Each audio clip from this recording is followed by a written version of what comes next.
y conoceréis la verdad, y la verdad os hará libres. El Ministerio de la Enseñanza y la Evangelización, Jesús Soberano Señor, presenta Palabra de Iluminación, un espacio dedicado al estudio de las más reveladoras verdades iluminadas en las Sagradas Escrituras. Recibamos al Maestro de la Palabra, José Briceño, en su espacio Palabra de Iluminación. Bendiciones, de nuevo el maestro José Briceño, transmitiendo desde el estado de Texas, la hermosa ciudad de Dallas, transmitiendo para un mundo, como siempre lo digo, internacionalmente hablando, y valga la redundancia. Es una bendición, es un privilegio, un honor, una honra, el que haya sido escogido por el Eterno para una tan gran tarea de transmitir, exponer, estudiar primeramente, recibir las más grandes iluminaciones de lo que está escrito en el texto sagrado en revelación por inspiración. Recibir esas iluminaciones, después diluirlas, plasmarlas en notas, en una forma homilética, sistemática, para después transmitirla y enseñarla a un pueblo que tanto lo necesita como la iglesia, y aún los que no son iglesias también necesitan escuchar estas verdades. Maestro José Briceño, transmitiendo verdades de reino, verdad verdadera, verdad absoluta, transmitiendo el pensamiento de Dios. Este es nuestro estudio número 12 acerca de lo que es el tema, la escatología, que tiene que ver con eventos del porvenir, el programa de Dios para el futuro. Nuestro estudio número 12. Hoy voy a tratar un tópico que tiene que ver con definir, hacer una exégesis, una exposición de lo que exegéticamente he adquirido por el Espíritu en relación al contenido de lo que está en Mateos 24 y Mateos 25. Vamos a hacer una definición de esos dos capítulos. Vamos a tomar en cuenta el emisor, que es Jesús. El receptor son los discípulos a quien Jesús le está dando el discurso. El cronista, en este caso voy a tomar en cuenta el libro de Mateos, que hizo registro de esto. La comunicación que se dijo, la causa de la comunicación, por qué se dijo. Voy a tomar en cuenta el contexto histórico, la idiosincrasia, las culturas, los tiempos.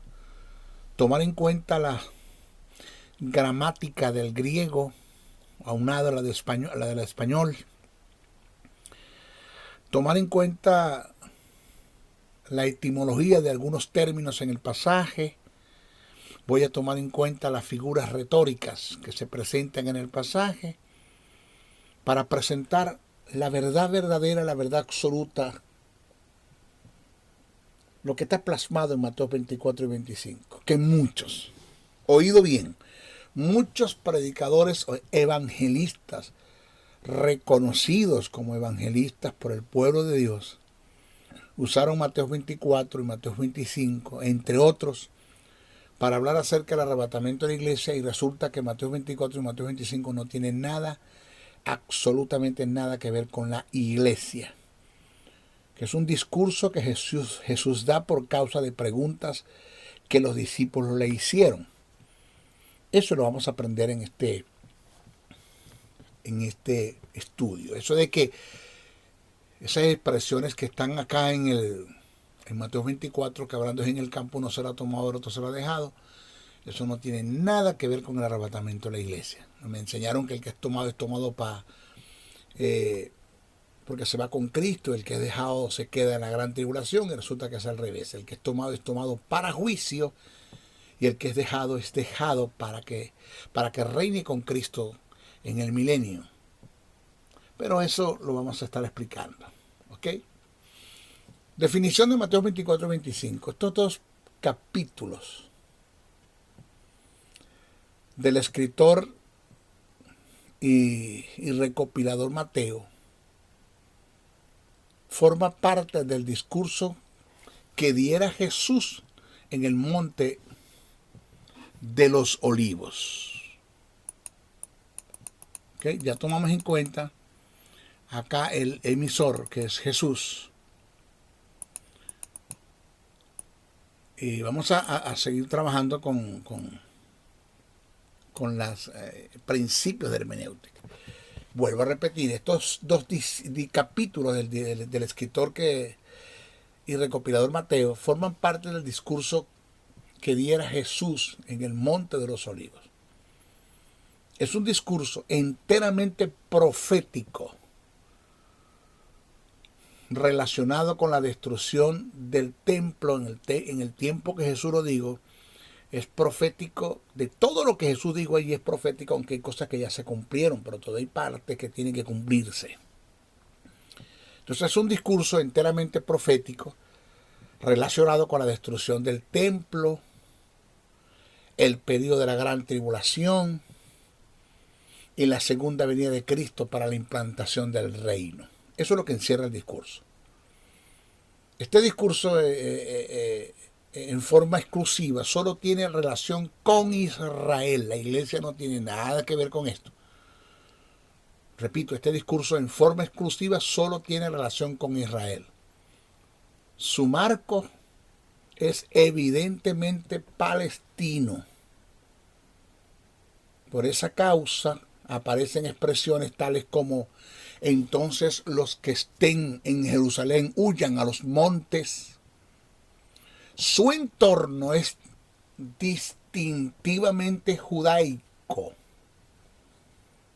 De ellos la expresión cuando Jesús dijo: orad que vuestras huidas no sean en sábado. ¿Qué tiene que ver el gentil o la iglesia con el día sábado? Nada. Entonces, por esta causa y otras que voy a presentar en este discurso, que lo recopiló el evangelista Mateos en el capítulo 24 y 25,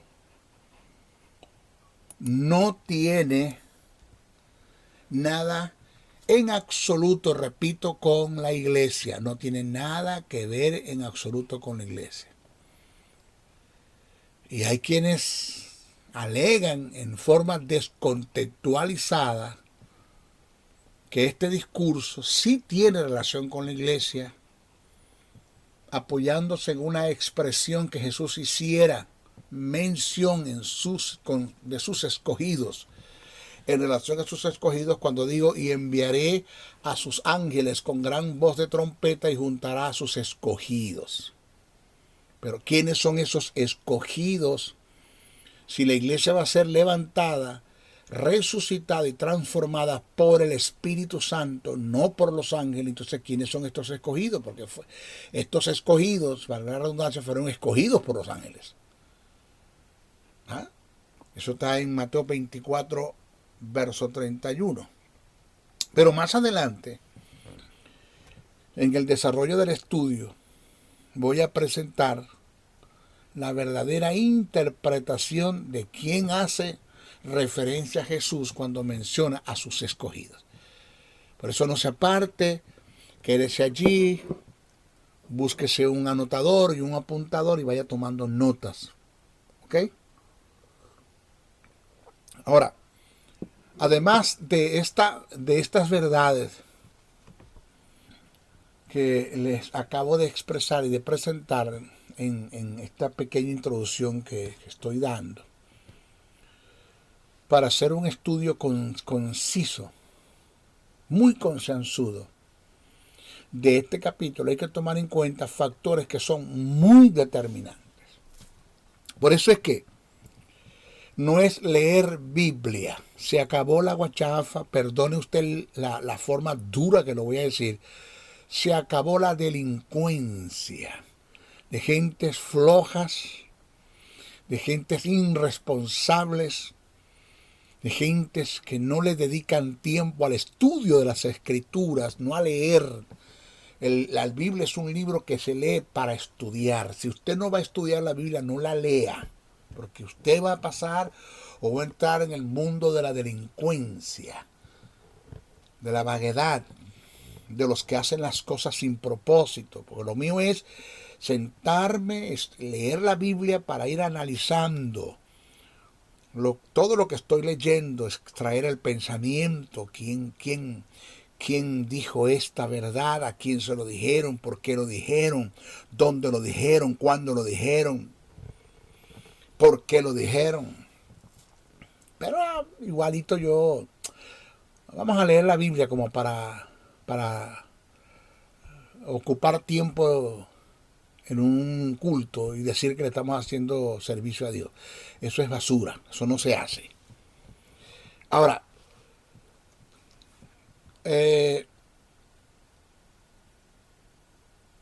vamos a ver primero, los factores que hay que tomar en cuenta, que son muy determinantes. Primero, el contenido registrado en Mateo 24 y 25 tuvo su exposición en dos lugares tales como el templo y en el monte de los olivos.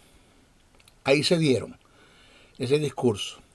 Las preguntas se le hicieron a Jesús en el templo y la respuesta de esas preguntas la hizo Jesús en el monte de los olivos. Lea usted bien, analice usted bien para que se vaya dando cuenta. Segundo, el cronista, o sea, el recopilador, fue Mateo. El apóstol Mateo fue ese cobrador de impuestos, el que llamaban Leví, que Jesús escogió como apóstol, fue haciendo recopilación del caso. Estamos hablando del estudio que estamos haciendo de Mateo 24 y Mateo 25, porque esto también lo registra Lucas y también lo registra Marcos, como pasajes paralelos. Pero vamos a quedarnos con Mateo. El emisor fue Jesús. Jesús es el que está dando el discurso. Los discípulos hicieron las preguntas, formaron parte también de ser unos emisores cuando hicieron las preguntas, y Jesús fue el receptor, pero después que Jesús da el discurso en el Monte de los Olivos, Jesús pasa a ser el emisor y los discípulos los receptores. Los receptores fueron los discípulos en el caso del Monte de los Olivos, porque ya lo dije, en el templo el receptor fue Jesús y los emisores fueron los discípulos quienes hicieron las preguntas. Lo otro es que hay que tomar en cuenta que este sermón fue expuesto por Jesús un día antes de su detención para pasar por el Vía Crucis. Nunca se le olvide esto. Este discurso Jesús lo dio un día antes de su detención para pasar por el Vía Crucis. Eso no se lo olvide. Ahora, voy a dar un estudio muy concreto para dejar en claro que el contenido que está escrito en Mateos 24 y 25 negativamente no tiene relación alguna con la iglesia. Para definir y hacer una exégesis de estos pasajes debemos usar con propiedad los medios de interpretación bíblica y tomar en cuenta ciertos factores que son determinantes. Leamos el inicio del pasaje. Vamos a hacer un análisis, prepárese, abróchese los cinturones, por si acaso se cae para atrás por algunas verdades, usted no se dé duro, no se salga del asiento, sino que se mantenga allí. Preste atención, vamos a ver. Dice el texto, el capítulo comienza cuando Jesús salió del templo y se iba. Se acercaron sus discípulos para mostrarle los edificios del templo. Respondiendo él les dijo: ¿Veis todo esto? De cierto os digo, en verdad les voy a decir una realidad, una verdad que no va a pasar por alto, que no quedará aquí piedra sobre piedra que no sea derribada. Eso lo dijo Jesús en el templo. Dice, oído, y estando él sentado en el monte de los olivos, ya no está en el templo, está en el monte de los olivos. Los discípulos, Mateo dice los discípulos, pero Marcos dice quiénes fueron esos discípulos, que fue Pedro, Jacobo, Juan y Andrés. Porque Mateo dice los discípulos, pero Marcos dice quiénes fueron esos discípulos. Pero eso es importante tomar en cuenta los pasajes paralelos. Marcos dice que fue Pedro, Jacobo, Juan y Andrés. Se le acercaron aparte diciendo, dinos cuándo serán estas cosas. ¿Cuáles cosas? Las que Jesús le dijo que no quedará piedra sobre piedra que no sea derribada. Está hablando de la destrucción del templo porque Jesús todavía no desarrollaba el tema completo escatológico. Solo les habló desde el punto de vista escatológico la destrucción del templo. Por eso le dijeron, dinos cuándo serán estas cosas. Pero ahí se le agrega a esa pregunta otra que tiene que ver con el día que Jesús venga a establecer su reino. ¿Por qué lo sé? Vamos a seguir estudiando. ¿Y qué señales habrá de tu venida?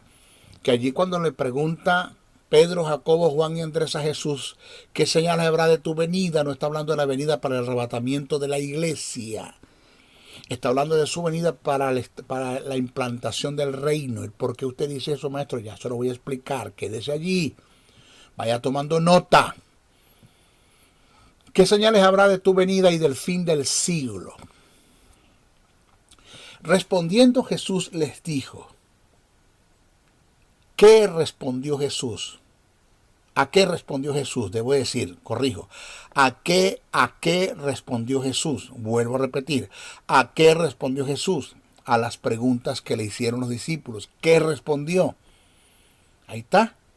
Ahí está primero. ¿A qué respondió Jesús? A las preguntas que le hicieron los discípulos. ¿Qué respondió? Para saber qué respondió yo tengo que leer todo el contenido de Mateo 24, incluyendo Mateo 25.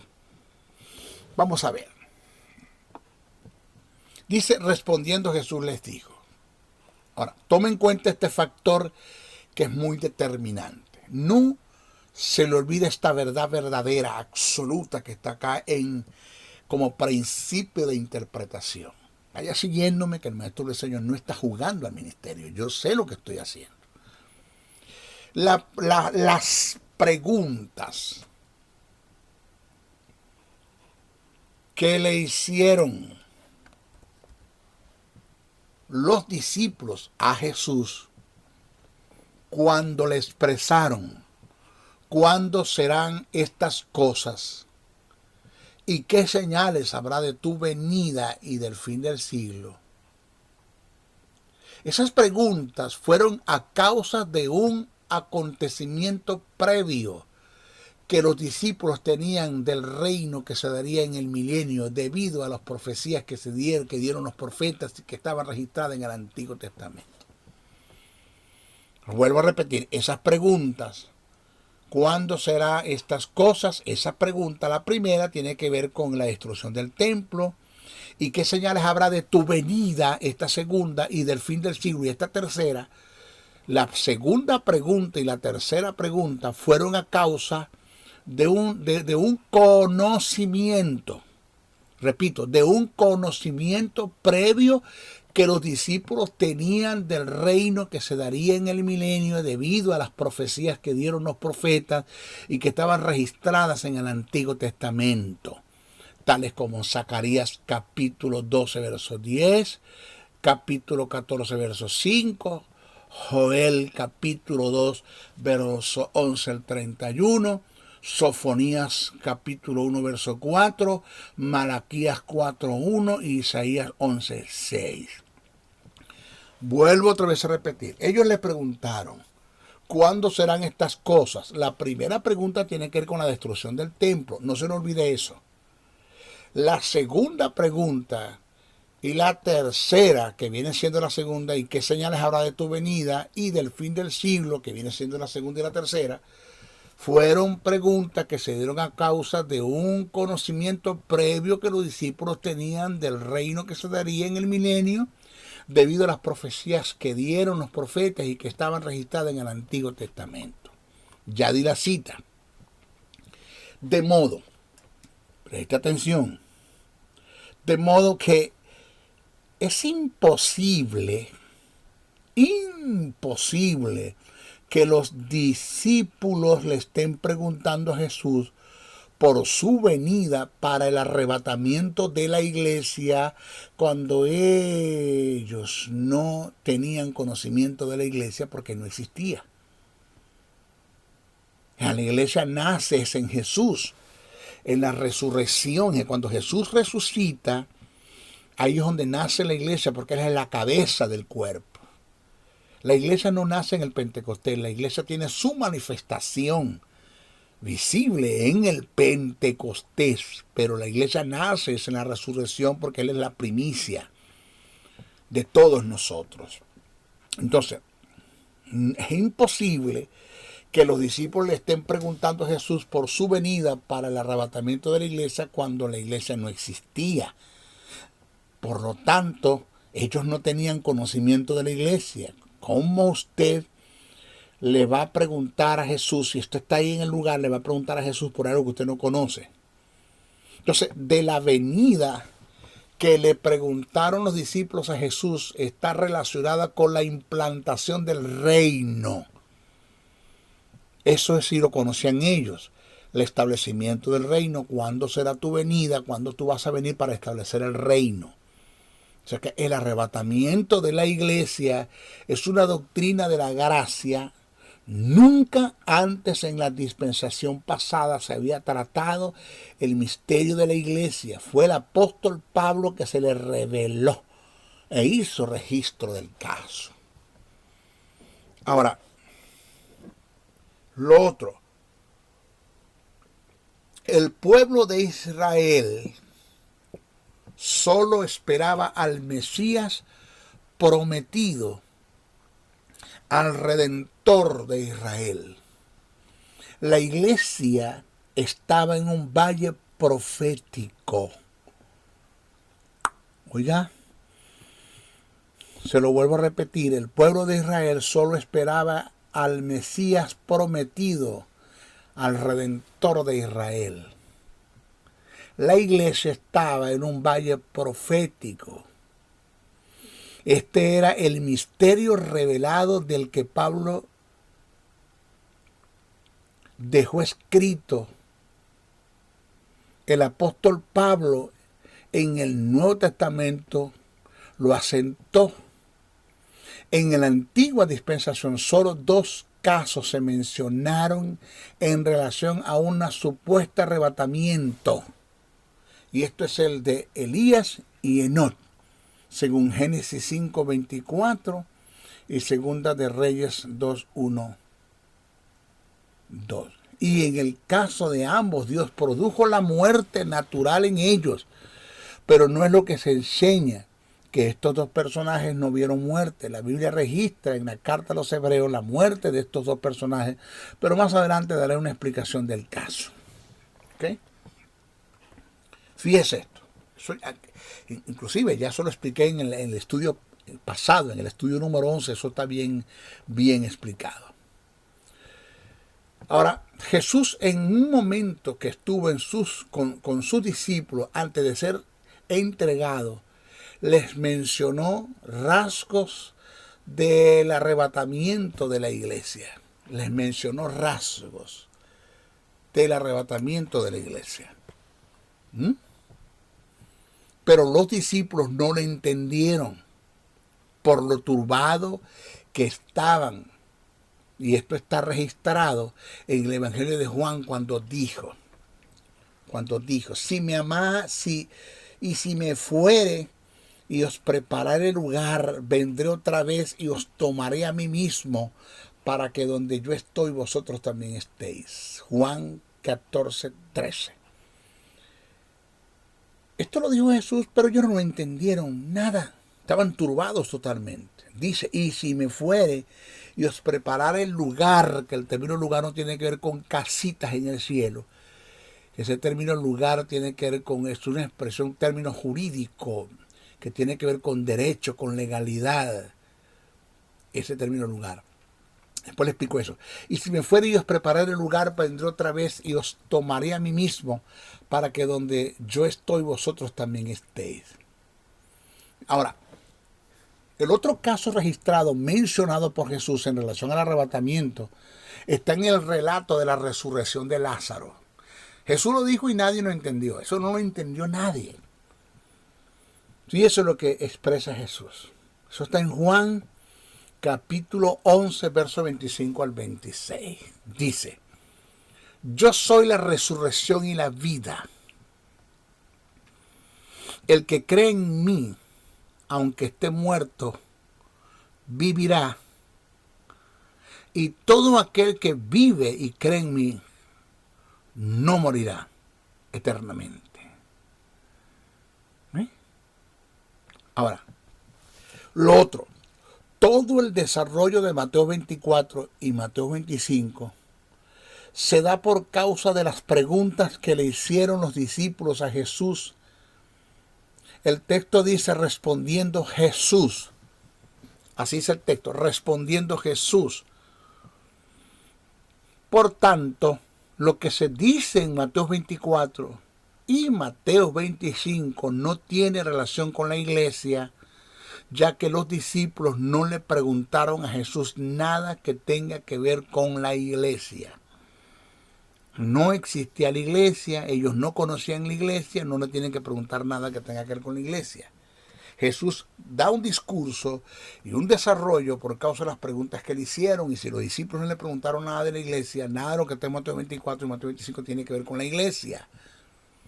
Lo otro, Mateo 24 tiene una perfecta armonía y paralelismo con Apocalipsis 6, que trata del periodo en parte de la gran tribulación. Todo lo que Jesús mencionó en Mateo 24 por igual se dijo en Apocalipsis 6, con la diferencia que en el Evangelio se dijo en forma literal y en Apocalipsis 6 se dijo en forma alegórica.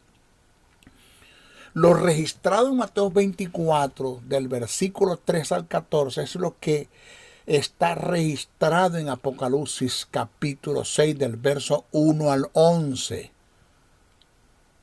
Entonces, si nosotros analizamos el paralelismo, usted va a entender que quien abre los sellos es el Cordero. Por tanto, ninguna de las figuras nombradas en la alegoría representan a Jesús. Esto se presenta por razones que hay quienes alegan que el jinete del caballo blanco es Jesús. Muchos alegan eso. Pero si quien está abriendo los sellos es Jesús, el jinete no puede ser Jesús. Entonces el jinete sobre el caballo blanco representa al anticristo o falso Mesías. Yo voy a dar un estudio en relación a los jinetes del Apocalipsis y voy a explicar bien esto. Fíjese que quien abre los sellos es el Cordero. Por tanto, ninguna de las figuras nombradas en la alegoría representa a Jesús.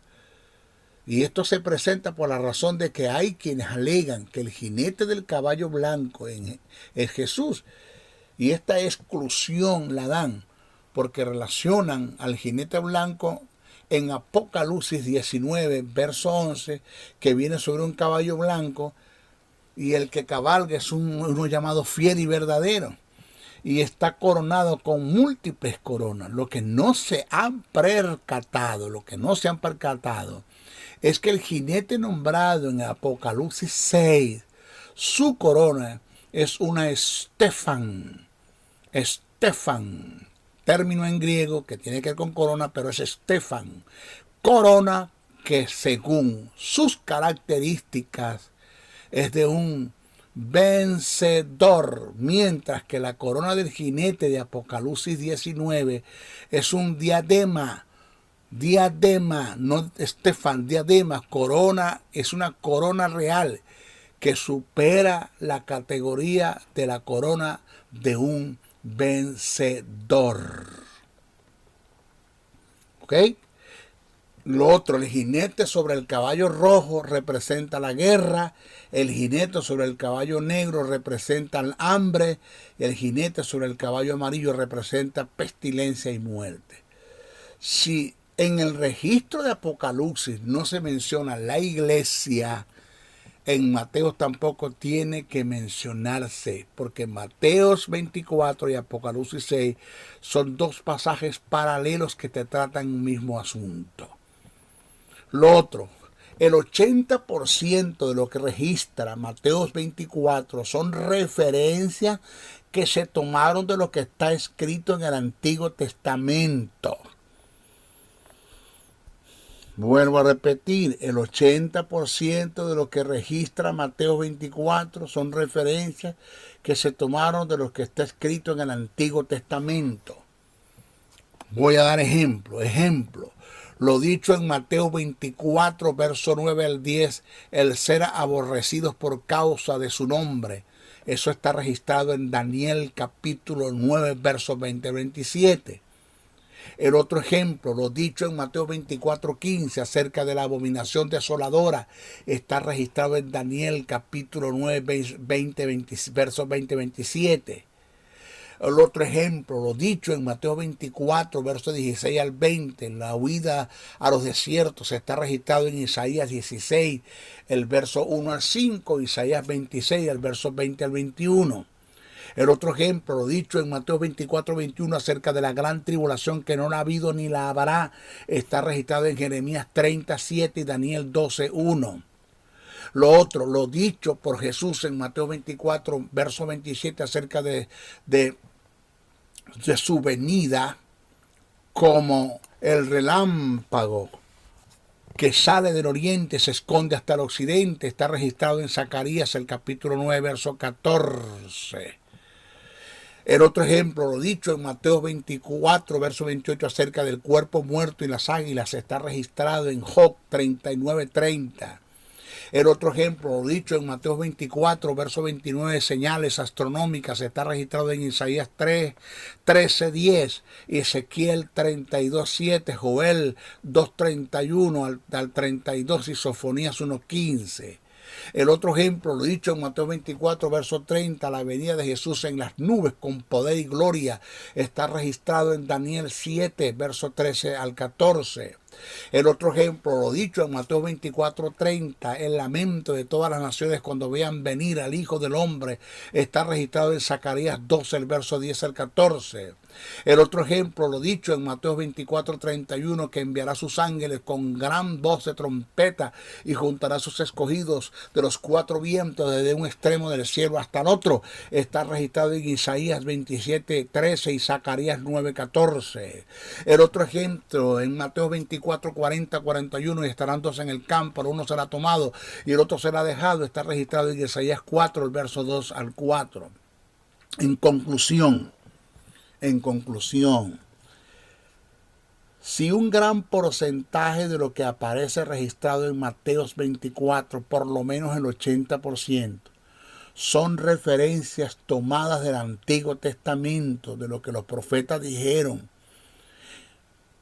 y a los profetas no se les reveló nada de la iglesia, porque se le atribuye Mateo 24 a la iglesia. Vuelvo a repetir, si un gran porcentaje de lo que aparece registrado en Mateo 24 son referencias tomadas del Antiguo Testamento, de lo que los profetas dijeron, mi pregunta es, señores, si los profetas no se les reveló nada de la iglesia, ¿por qué se le atribuye a Mateo 24 a la iglesia?